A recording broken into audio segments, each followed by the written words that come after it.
Hello everyone, in this video I'll show you how to calculate mean, median and standard deviation in Google Sheet. So let's begin. See this sample mean, median, standard deviation, population.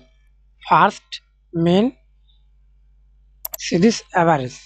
Average cells number A2, see this A2 and A6.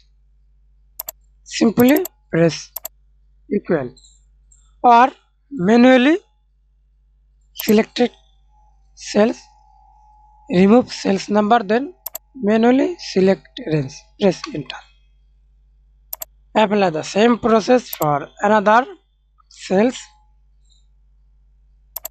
median, press equal, median A2 A6, press enter. Again apply the same process, equal, press enter, equal.